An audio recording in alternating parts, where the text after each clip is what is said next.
एक तरफ लोकनायक जयप्रकाश नारायण ने जिन लोगों को संकल्प दिलाया था और जननायक कर्पूरी ठाकुर ने कहा था कि समाज को कोई खोखला कर रहा है तो वो जातिवादी राजनीति और राष्ट्र को कोई खोखला कर रहा है तो भ्रष्टाचारी मानसिकता के लोग आज दुर्भाग्य से ईडी गठबंधन में ये जातिवादी जहर का लहर चलाने वाले लोग की जमात परिवारवाद को अब जनता की गाढ़ी कमाई या कुछ संपत्ति लूटकर भ्रष्टाचारी वातावरण बनाने में एक बड़े नायक के रूप में एक से एक उभर रहे हैं।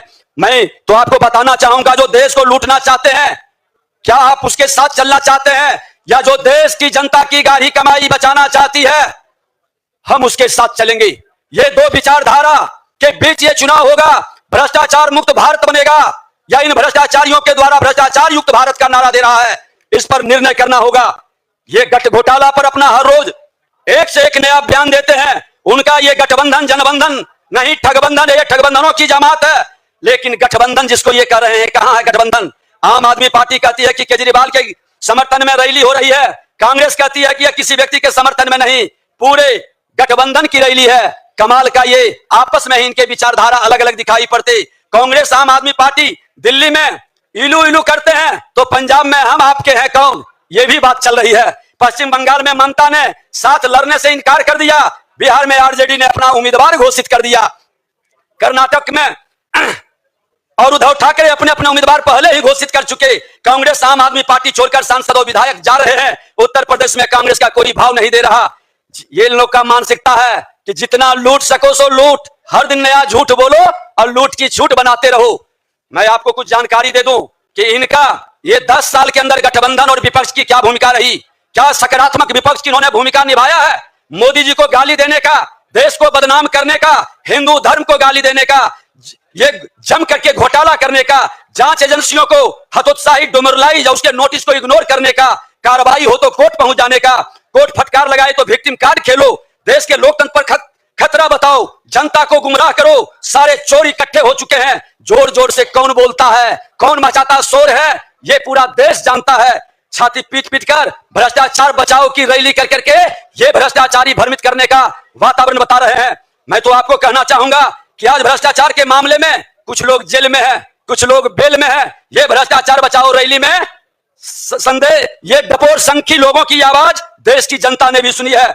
इनके नेता देश तोड़ने की भी बात करते हैं, ये देश के शक्ति का अपमान करते हैं, ये देश के अपराधियों को आतंकवादियों के पक्ष में बोलते हैं।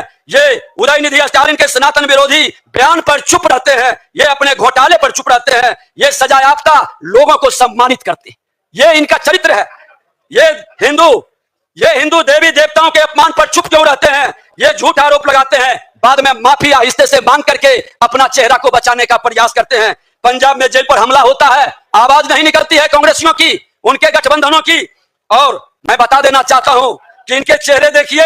सत्येंद्र जैन को जमानत कोर्ट नहीं दे रही, मनीष सिसोदिया को जमानत कोर्ट नहीं दे रही, संजय सिंह को जमानत कोर्ट नहीं दे रही, केजरीवाल को कोर्ट के आदेश पर रिमांड में लिया, हेमंत सोरेन को जमानत कोर्ट नहीं दे रही। इनकम टैक्स की रिकवरी को दिल्ली हाईकोर्ट सही ठहराया है, शाहजहां शेख पर कोर्ट ने एक्शन लिया है, लालू यादव पर कोर्ट से मामला तय हो रहा है। तो क्या ईडी गठबंधन कोर्ट के खिलाफ रैली कर रहे हैं? अरे कोर्ट ने आपको सजायाफ्ता बनाया, संविधान का कहता, संविधान खतरे में, और संविधान में इनको विश्वास नहीं, संवैधानिक संस्था पर विश्वास नहीं। ये संविधान, संवैधानिक संस्था और कोर्ट के विरुद्ध रैली कर रहे हैं। ऐसे लोगों पर कार्रवाई होना चाहिए। आजकल देश में विपक्षी पार्टियों द्वारा भ्रष्टाचार को मेडल की तरह पेश करने का फैशन चल चुका है। उनका भ्रष्टाचार ही उनका शिष्टाचार बन गया है। मामला कोर्ट में हो तब भी इनको चिल्लाना है, कोर्ट में दलीलें काम नहीं आती तो बाहर में हल्ला करके लोगों को भरमाना है। यही इनका खेल है। आज मैं आप लोगों को फिर से एक बार 1,80,00,000 नौजवानों को आपके माध्यम से मैं बताना चाहूंगा कि कांग्रेस का जान लीजिए चरित्र, आकाश से लेकर पाताल तक, आजादी से आज तक घोटाले पर घोटाले का आरोप, कभी सफाई क्यों नहीं दिया?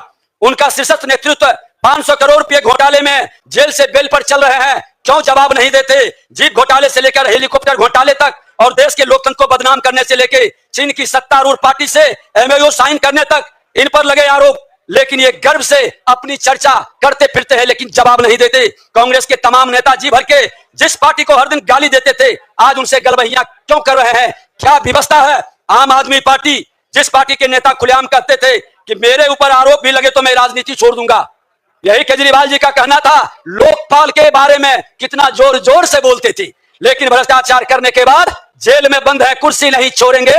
ये भ्रष्टाचारियों का असली चेहरा लोग देख रहा है। जिस पार्टी के नेता कहते हैं कि मैं कट्टर ईमानदार हूं, वो कट्टर बेईमान बन गए हैं। साथ ही कट्टर भ्रष्टाचारी और कट्टर घोटालेबाज के रूप में आज युवाओं के बीच प्रश्न पूछ रहा है, जवाब नहीं दे रहे।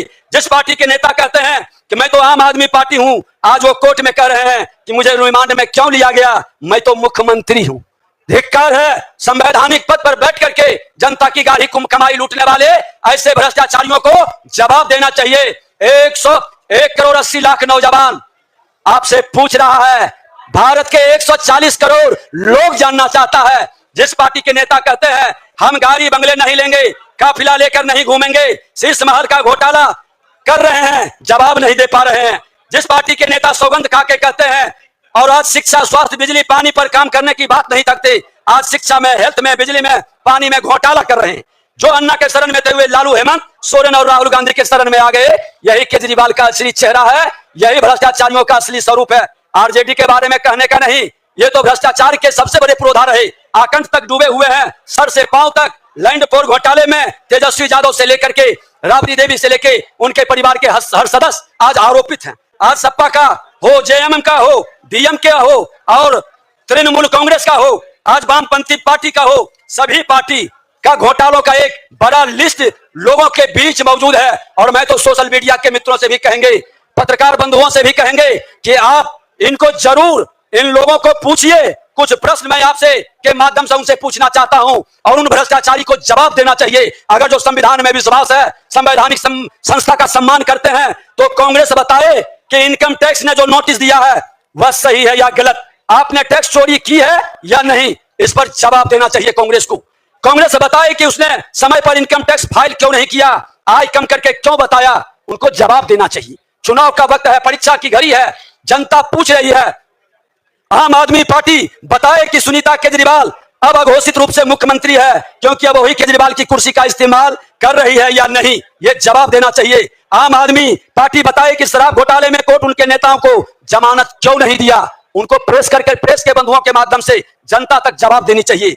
जब 9 बार सम्मन गया तो केजरीवाल पेश क्यों नहीं हुए थे? क्या वे चाहते थे कि जानबूझकर मामला चुनाव तक और गिरफ्तारी तक विक्टिम कार्ड खेलने का, लोगों को भरमाने का ये खेल खेल सके? झारखंड मुक्ति मोर्चा भी बताए कि झारखंड का मुख्यमंत्री कौन है, चंपई सोरेन या कल्पना सोरेन? जब ये ईडी गठबंधन ही नहीं है तो रैली, भ्रष्टाचार बचाओ रैली बना रहे हैं और देश को कमजोर करने वाले मानसिकता।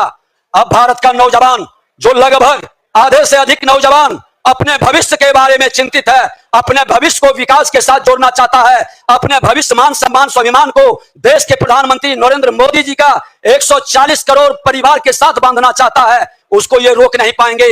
अब विकास की गति चलेगी, भ्रष्टाचारी, घोटालेबाज, परिवारवाद, तुष्टीकरण की राजनीति अब कतई नहीं चलेगी। इसका अंत होने का यही समय है, सही समय है। एक एक करके प्रश्न लेंगे आप लोग, एक एक करके।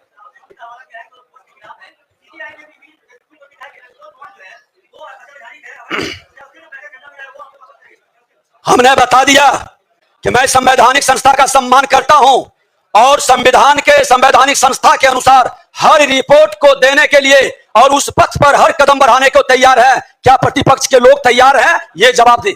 नेक्स्ट।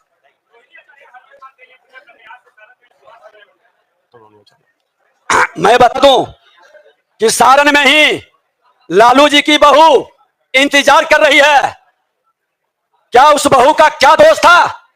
उस बहू को, जिसको सम्मान से 7 फेरा लगाकर लाया गया, हमारी बिहार की बेटी थी, उस बेटी का इस तरह के अपमान करने वाले लोग क्या उस क्षेत्र में वोट के अधिकारी हैं? उस क्षेत्र की एक एक महिला, एक एक बेटी इसका हिसाब चुकता करेगा। सारण में उस बहू की आवाज हर महिला बनेगी और जवाब देगी कि आपकी बेटी और पत्नी और बेटा तक सारण की जनता सिमटी हुई नहीं है, हर बिहार की जनता जवाब देगी। एक करके। मैं तो यही कह रहा हूं कि क्या माननीय न्यायालय पर विश्वास नहीं, उसका अपमान करने के लिए ये रैली करते हैं? अरे एक तरफ लूटा, चोरी किया, लोगों को ठगा और दूसरी तरफ इतने निर्लज्जता से आप रैली करके भाषण दिलवा रहे हो। तेजस्वी यादव जी, आप तो सोने के चम्मच लेकर जन्म लिए, आप जनता के बीच न पसीना बहाए हैं, न मेहनत किए हैं, न गांव गलियों का दौरा किए हैं। हमने तो सदन में भी पूछा था कि नेता प्रतिपक्ष 5 साल थे, 5 जगह आपने संघर्ष किया, वो बता दें, लेकिन नहीं जवाब दिए। हमने तो 500 दिन में 341 दिन 70% दिन हमने किसी न किसी जिला में संघर्ष किया। ये लोग भाजपा के सिपाही के सामने, भाजपा के कार्यकर्ता के सामने कहीं नहीं टिकेंगे। जनता को मोदी की गारंटी पर विश्वास है, ऐसे भ्रष्टाचारी को कभी विश्वास नहीं होगा।